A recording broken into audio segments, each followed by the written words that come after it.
Yes guys, welcome back to Cop Noise TV. Now, I was watching a podcast the other day by the Spirit of Shankly, Gareth Roberts and co. They do some great work over there, and they touched on the subject about basically the cost of being a football fan and ticket prices in particular. And it was shout out to the guys over there, by the way. As like I say, they do some amazing work. And it was Paul Kahn, who I believe is the chairman of Spirit of Shankly, and he mentioned something on the podcast about something that has kind of been eking at me, if you like, pissing me off a little bit over the last few months, and that is to do with queues getting in to Anfield, which prompted me to do this extra time special basically around the fan experience of getting inside the ground. So for those of you that are watching and don't actually manage to get to Anfield, it's been particularly frustrating, should I say, getting into the ground over the last maybe three or 4 months, particularly queuing to get to the turnstiles. On average, it's taken me roughly, and now I sit in various parts of the ground. So for the Cups, I managed to get into the Cop this year. I normally sit in the Cop all the time, but this year I'm in the Upper Anfield Road. So my turnstile is, I think it's P and O. And it's taken me roughly 30 to 35 minutes on average to get inside the ground, which I think you can all appreciate that is just ridiculous. It's actually, sometimes I've had a couple of times this season where it's taken me over 40 minutes from the start of the queue to actually getting through the turnstiles. Now that is just absolutely ridiculous. Now, I've been going to Anfield now for over 30 years, which makes me feel very old saying that to you guys, but I've sat in basically every single stand there is, so all 4 current stands, plus the old Anfield Road and the old main stand. So from a logistics point of view, I've got a pretty good idea of what it takes, how long it takes to get from whether it's your car, the pub, to wherever you're eating, into the ground and to get to your seat. Now, I think no matter what football team you support up and down the land, I think we can all agree that 30 to 40 minutes from queuing to getting inside, not even to your seat, just through the turnstile, is just far too long. And especially through the, like I say, the last 3 to 4 months when it's cold, it's wet outside, and it just kind of puts a damper on your experience of going to a football game before you've even seen a ball get kicked. Now, in previous seasons gone by, me and my dad would normally go to the church, which, for those of you that don't know, the church is a pub which is around about a 5-minute walk to the ground. So literally not far away at all. We'd go in there before the game, we'd soak up the atmosphere, and we would probably leave there 15-20 minutes before kick-off, and that would give us ample time to walk to the ground, get through the turnstiles, get into a seat before the players come out and before You'll Never Walk Alone rings around the stadium. Now recently, when all these queues have started, we're leaving now probably an hour. We're giving ourselves an hour's grace before kick-off from leaving the church to getting inside the turnstile, which to me is absolutely ridiculous. And this all started round about November time, where the club introduced body scanners, not like the kind of freestanding ones you find. Basically, the ground staff, the stewards, I don't know what you could, whether stewards or ground staff are different, but the ground staff that are stood at the turnstiles before you actually get through into the stadium side, they've got a handheld scanner which they can obviously put your arms out, they will rub up and down your, they will scan all over your body, and to my knowledge they pick out metal items, i.e. knives, guns, those sorts of things, which for me is absolutely fine, because end of the day, if you're going to introduce something which makes me safer and which makes everyone else going into that stadium safer, boom, thumbs up, happy days. However, there's a massive flaw to this method, and I'll come to that in a little bit. But what I think is important to say in this video, and I don't know whether these things are linked, but jog your memory back to the beginning of November, there was an alleged unprovoked knife attack on a train.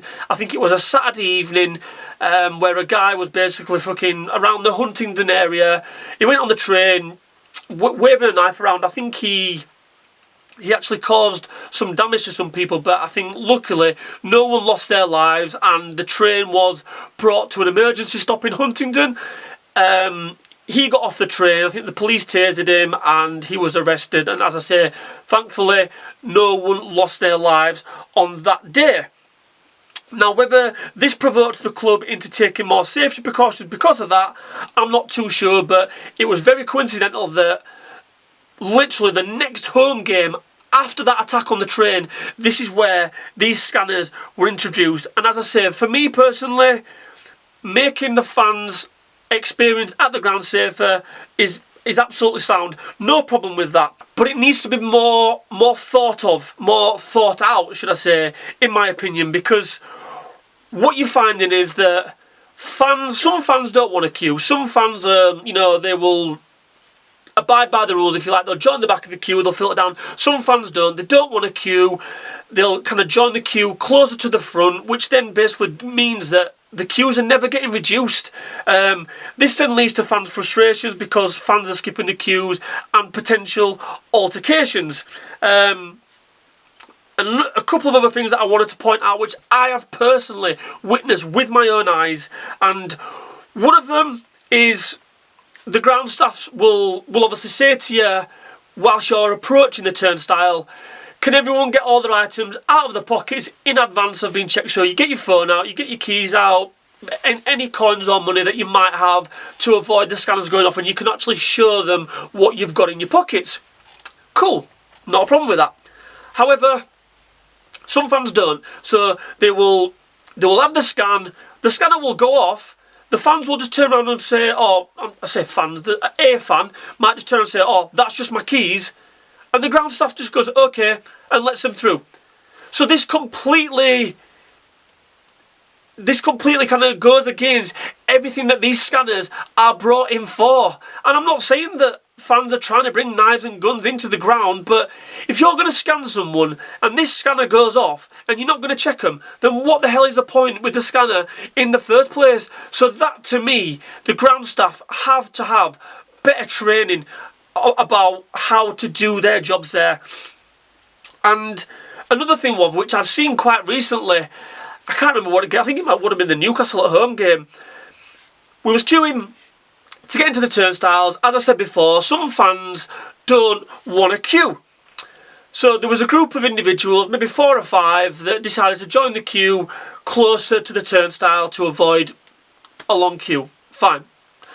However, some fans obviously get pissed off and frustrated with that, which you can completely understand. Now, there are stewards walking up and down, and if they do spot individuals that they don't recognise from the last few times they walked up and down, they will tell them to join the back of the queue.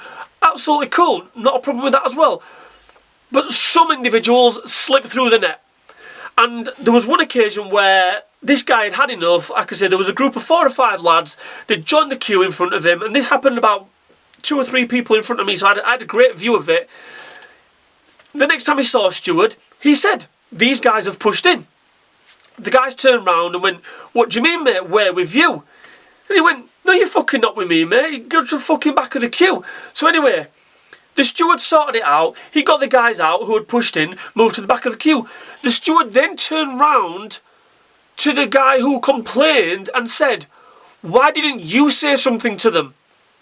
So the stewards are asking that fan to police themselves. Now, you can't do that, because what will happen to that then is, basically, if you're asking fans to police themselves, it could lead to altercations, it could lead to violence, and then that could lead to fans potentially losing their rights to watch live football games. So Liverpool have to introduce better methods of stewarding and policing around these situations, because asking fans to police themselves is certainly not the answer.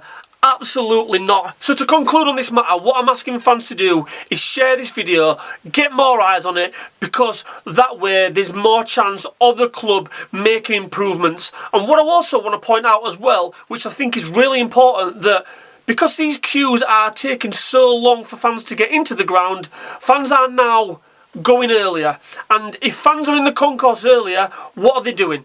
They're spending money on food, drink and merchandise. So the club's alright, potentially wanting to put ticket prices up, but they're forgetting the fact that they're driving the fans into the ground earlier and making more money off us that way. So a bit of food for thought there, Liverpool. And not only that, let's not forget that if fans are going into the ground earlier and spending money there, it's also taking money out of the pockets of local businesses around the ground who potentially could depend on that income. So another important point to make. I'd love to hear of your experience. Let me know in the comments below where you sit. As I say, I normally sit either in the Cop or the Upper Anfield Road. Are the queues just as bad in the other parts of the ground, so in the Sekeni and in the main stand? Let me know in the comments, guys, and also let me know what changes you've had to make to your matchday experience to accommodate for these queues, because I think that's really important. And as I say, I would love to know what everyone else is doing out there. And as always, thanks for watching the video, and don't forget, if you haven't done already, please get over to the homepage and hit that subscribe button. I'll catch you in a bit.